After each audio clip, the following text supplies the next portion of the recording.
And it is day 3 of the CSDII conference, and look who I found, the lovely Miss Dennise Hernandez. And she is an amazing person.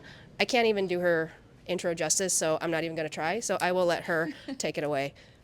Hey guys, I'm Leighton Renner.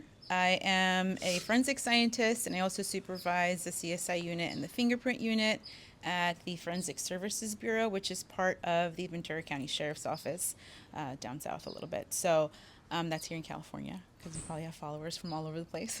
Yeah. Yeah, but that's me. Before you got into forensics, what did you do before getting into this field? Yeah. So I worked at Amgen, which is a human therapeutics company. So it was a biotech company. And I did I was on the bench doing research in the hematology and oncology therapeutic area. So I've always been in science, just in a different capacity. That's very cool. So your background then is in like biology, chemistry. That's what you got your degrees in. Is that right? Yeah, so I have my bachelor's BS in neurobiology, physiology, and behavior from UC Davis. Wow. And I have a master's in biotech and bioinformatics from CSU Channel Islands. Oh my gosh, that's like super impressive. You're super smart. Like that's really smart.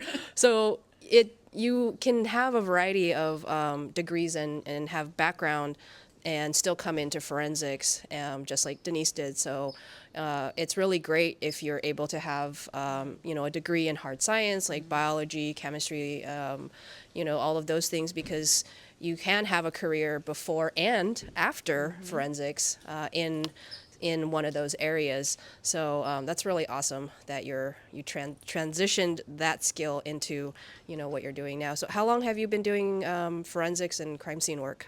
This would be my 9th year. So yeah, Wow. yeah, and still doing both. I'm a field supervisor. Like I don't.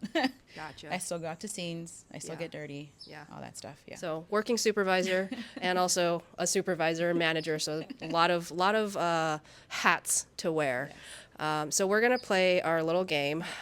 It's called High Low Buffalo. If you guys haven't seen any of the previous videos, Dennise is gonna tell us something that was a high in her career, a low, and then also just a random fact. Yeah. So let's start with the high. Yeah, so good segue with talking about education. The high was being able to transition my previous life and secure a position at the Forensic Services Bureau where I could use all of that knowledge, all of that lab time, and successfully translate it into what I do now.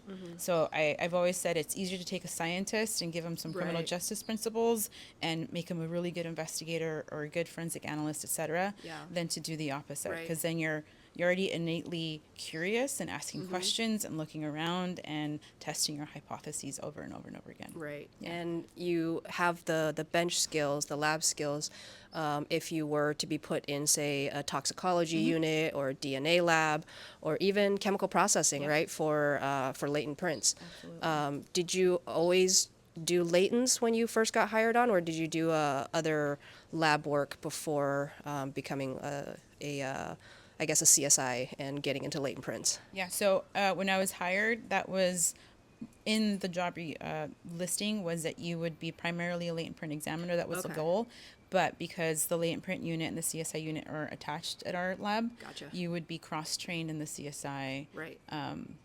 capacity as well. Okay. Which I was super drawn to because the majority of our lab doesn't get that chance to be out in the field. Right. And we have so much talent at the lab that Yeah. we're not using.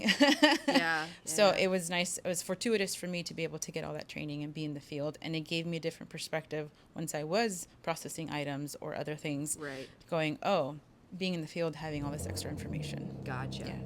Okay, so we're going to transition to the low. I know this is always kind of hard, but like as every career in life, we go through ups and downs. So tell us about a low, I guess, that you've experienced. So about 2-3 years ago, I transitioned from a peer to a supervisor. Oh, yeah. And that was, and I mentioned that as a low because it was, and it still is, consistent daily practice in, yes, I have the technical skills, but and now I have to be good at people.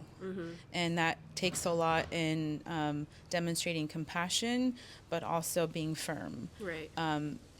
setting boundaries. I take pride in the unit and the work that we do, so making sure that we are the best at what we do. Absolutely. Which is that the technical stuff is the easy part. It's just Right. making sure we're a cohesive unit. Because I think most people would agree in CSI units, if something is off, Yeah. everybody feels it. Right. The vibe. Because Yeah. we rely on each other, we lean on each other, whether it's shift work or being on scene together or getting things done. Yeah. So there were times where in the beginning I would take that heaviness home and going, what the am I doing wrong? Yeah. Why is this not jiving or working, etc.? Right. And just trying something out, seeing what works, and if it doesn't, you adapt and overcome and find something else. Yeah. So I mean, it seems like over the past couple years, you've really, developed an amazing dynamic amongst your team, and I mean, just in my interactions with you, you seem like an awesome supervisor, and I would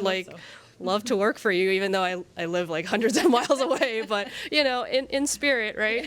But I can see that being very difficult because you go from being part of a team to now being their supervisor. So did you find that when you transitioned into supervision that maybe some of your friendships were tested?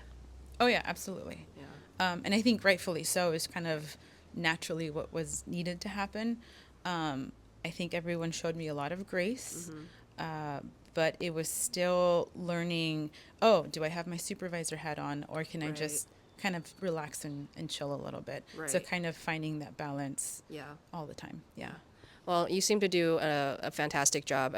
I don't know how you balance both, especially being a working field supervisor. So for you guys who don't know, being a working supervisor means that she still goes into the field. She still processes crime scenes and then still has to come back and do boring admin things like timesheets and SOPs, which Performance evals. yep, all of those things, which are absolutely necessary for a lab to function. So you're wearing both hats and having that dual responsibility. It's very, very challenging. So kudos to you on managing that, because I certainly do not have that capacity.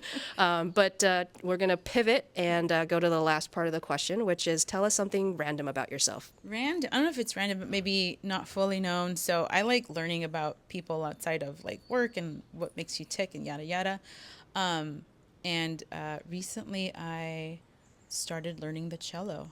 What? Yeah. That's so So cool. I just started this month, so I have my cello at home, and I've started Wow. taking lessons. It's something I've always wanted to do since I was a lot younger, and we had 2025 has been a year. Yeah. And I'm like, you know what? The time is now. Let's get it done and invest in myself. And Absolutely. so I've started taking lessons, and so it's been good so far. That's amazing. That is super cool. Like I would have never guessed from the last time I saw you till now, I would have never guessed that you started cello. So that's really awesome. But thank you so much for sharing all of this with me and with whoever's watching this. Hi, hopefully you're watching. So I hope you're enjoying this conference. And can we find you on social, or is that absolutely. Okay. So on Instagram, it's at Latent Runner, LATENTRUNNER. And then LinkedIn, it's just my first and last name, Dennise Hernandez. And lastly, you do have volunteer internships available for your department? Okay, so if you are looking for a volunteer position, internship, hit her up. Yeah. She's amazing. Wonderful person. I'm so glad that we have developed our friendship and have cultivated this friendship.